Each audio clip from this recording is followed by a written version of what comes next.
Hey, what's up? It's Jared with Ditch Auto, and we're taking a look at two 50mm lenses for Sony E-mount.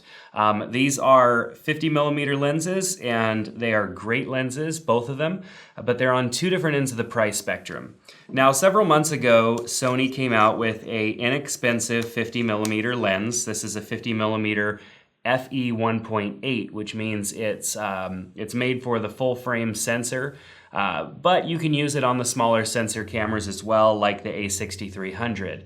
All of my testing took place with this lens on both the A6300 and an A7R2.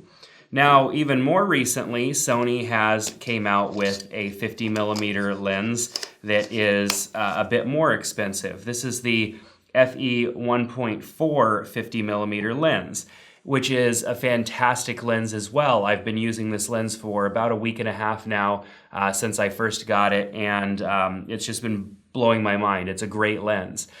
Previously, I had the 35mm lens, which is similar to this. It's a 1.4. It has a manual aperture ring with click that you could turn on and off. It's a great lens. I really like it. So when they came out with this 50mm, I jumped because 50mm is a lens that is a favorite of mine. However, what is the difference in the dollars that you're going to get between these two lenses? This lens is really inexpensive, a couple $100. This lens is about $1,500. And so when you're thinking, okay, both of them are 50mm lenses, both of them are full frame lenses, what is going to be the difference between these? The obvious is the aperture, but 1.8 to 1.4, like what's really the difference there? Now, coming from being a Canon shooter in the past, Canon had a series of lenses similar to this. Canon had a 1.8, which was called the Nifty 50. It was like, one of the first cool lenses that you buy when you first get into DSLR photography. It was the first prime lens that I ever bought, and I really loved it. But I quickly found limitations in that lens and upgraded that lens to a faster, better version of the lens, which with Canon, they have the inexpensive Nifty 50, which is only a couple $100. And then they have their very fast and nice 50mm lens, which is a couple $1,000, or it's close to $2,000. It's an expensive lens. And I noticed a lot of a difference there in the lenses. But people have been wondering, and even myself wondered, which is why I have both of these lenses in front of me, which is it better, which is better, what is the difference in using these different lenses besides the obvious price and the small difference in the wideness of the aperture. So when I first got this small lens, this 50mm inexpensive Sony lens, I wasn't super impressed with it off the bat. It is a very lightweight lens. It feels kind of cheap, but I mean, to be fair, if you're going to compare it to other lenses of that price by other manufacturers, it does feel pretty good. It's a decent lens as far as how it feels, the focus ring and all that good stuff.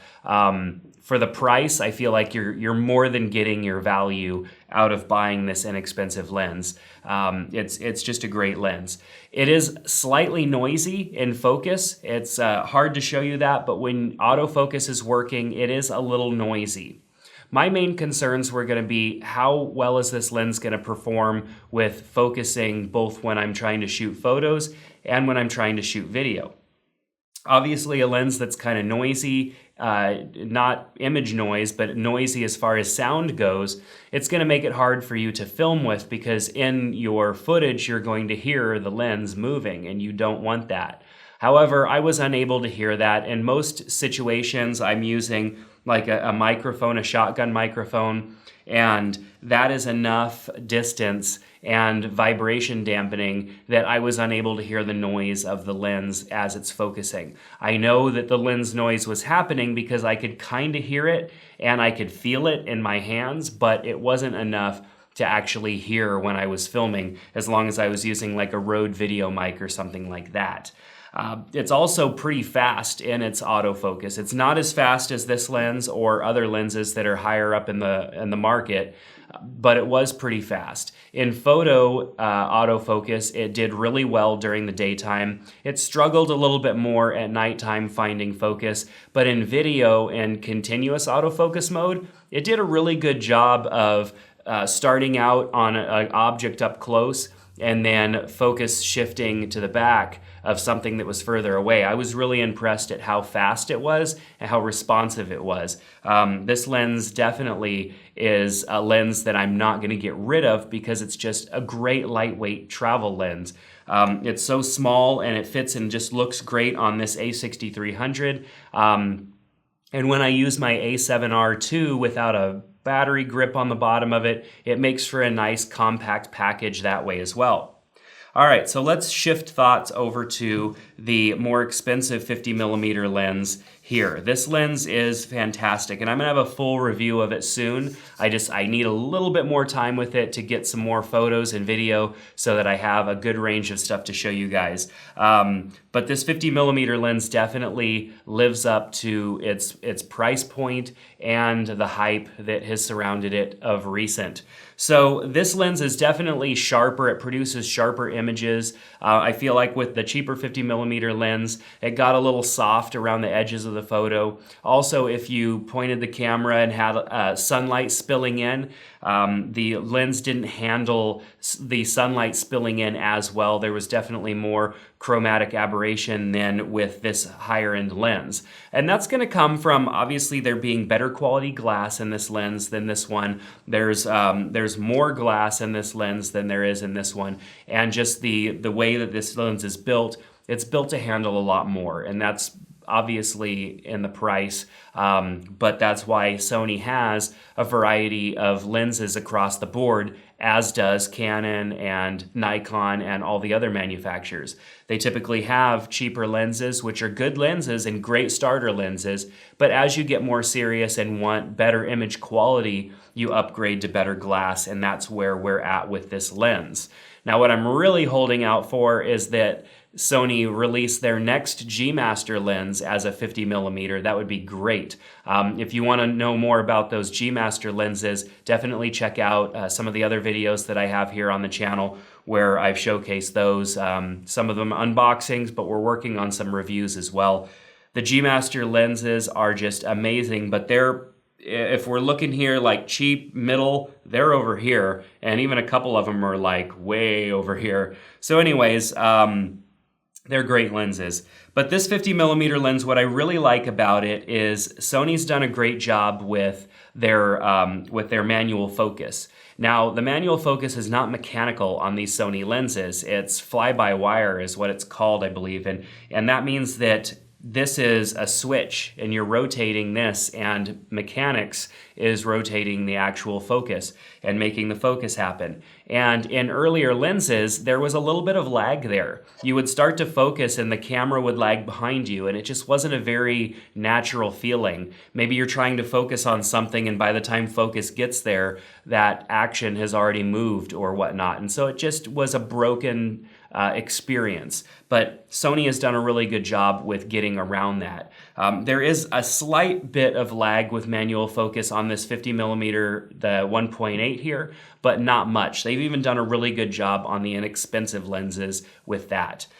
So with this more expensive lens, one of the things that's really nice that you're getting is this aperture ring here. You can go into manual aperture mode and just manually adjust your aperture. This is also electronic, it's not mechanical. So without the lens being powered, it's not actually changing or adjusting anything. You can snap into automatic mode here, or you can go the entire range of 1.4 to 16 f-stop manually here by adjusting this ring. What's nice about this is if you have your camera settings, if you're shooting in manual and you have your other camera settings kind of where you want them, like your shutter speed for whatever it is that you're shooting and your ISO, a reasonable ISO for whatever it is that you're shooting, you can then kind of feather your exposure with this. A lot of times we will kind of have our settings set and we'll use our exposure compensation to maybe bump the exposure or decrease the exposure a little bit on the camera. But with this, you can actually just hold onto the ring and kind of feather it and get it exactly where you want it. And it's just a fantastic feature. When you're shooting video and you go from maybe a indoor situation to an outdoor situation, if you have your camera settings right, you can start indoor like closer to 1.4, and as you work your way outdoors, you can just feather that exposure, and it's just a really natural step, and that way you aren't having to rely on automatic mode to do that. You don't have that kind of stepping look when you adjust your aperture in the camera, and you'll notice, like, if you ever try to do that, it steps. It's not a smooth transition. And with being able to do that right on the lens, you're able to circumvent that. Having a manual aperture ring is more of a kind of a video feature than it is a photography feature, but with fully manual photography lenses, you typically have an aperture ring and then manual focus as well. You have the click option. Hear that? So that way you don't have to actually even be looking. You know you're snapping into the next, you're stopping up or stopping down, and you have that kind of tactile feedback as you're doing that. It's not a feature that you'd really want to use for shooting video because you might hear those little clicks in the video, or you might actually see them in the form of vibration as you're clicking around in your aperture. So declick, you could turn that off, and then it just becomes a really neat feature for video. So what it comes down to with both of these lenses is, what is your budget and what are you wanting out of your photos? If you are just looking to add another lens to your kit, something, kind of like a 50mm, and you don't have a whole lot of money to spend, you are not going to go wrong with this lens. I'm hanging on to it for the reasons I mentioned before. It's lightweight, it's a great lens, and it just fits really well on a camera like this. Even though this isn't a full-frame camera, the lens performs and works just great on it. But I am going to hang on to it. These bigger lenses are heavier, they have more features and whatnot. They are greater lenses, they're sharper, your image quality is going to be a lot better out of a lens like this, but it is heavier and it's more to carry around. So if you have other lenses and you're thinking, I just want a 50 to screw around with, just go with the inexpensive 50mm lens. But if you're wanting something to shoot more professionally, and I know there are a lot of people out there that use a 50mm lens only, or plan to shoot predominantly with a 50mm lens, you definitely need to invest in the better lens, even if it means waiting for a little while and saving to get the better lens.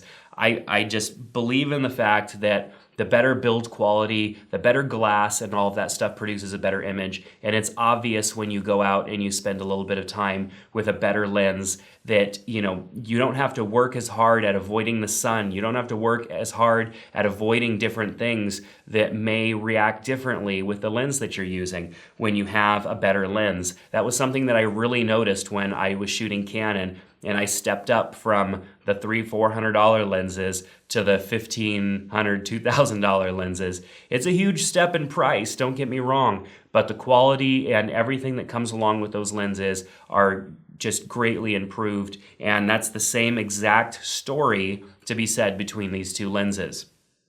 People were talking down on this lens a lot when it first came out, saying, why in the heck would Sony create something like this?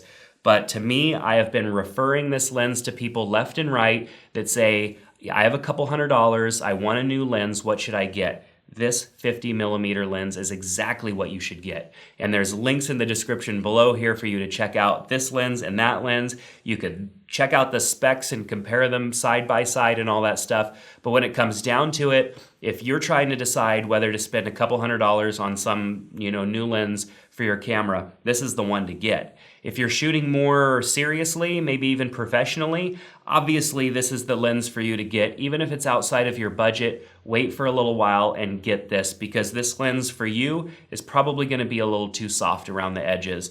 But this lens over here, the 1.4, definitely is going to meet all of those requirements that you would have as a more serious and or professional shooter. So don't take my word for it. Go check them out for yourselves and see what you think. These are just my thoughts on them. And of course, I've shown you some photos, but they're rendered out here on YouTube, so they're not the best quality photos for you to take a look at. Head on over to ditchauto.com. We'll try to post up a couple of photos for you to see, and maybe you'll be able to tell the difference, but seeing them over the internet is definitely a lot different than sitting down next to me in Adobe Lightroom and looking at the side-by-sides between these photos. Regardless, your thoughts are welcome in the comment section below. What do you think? What are your experiences? Do you have experience with either one of these lenses? Or maybe, like me, you have past experience with Canon or Nikon. What are your thoughts? Let's talk about it in the comments below. Make sure to subscribe to our channel. We have more videos coming with a full-on review of this 50mm coming, as well as reviews on a lot of other stuff planned, because we've been a little silent lately, but we're back in it for the long haul, and we want to produce some content for you guys. So thanks so much for checking out this video. We hope to see you soon.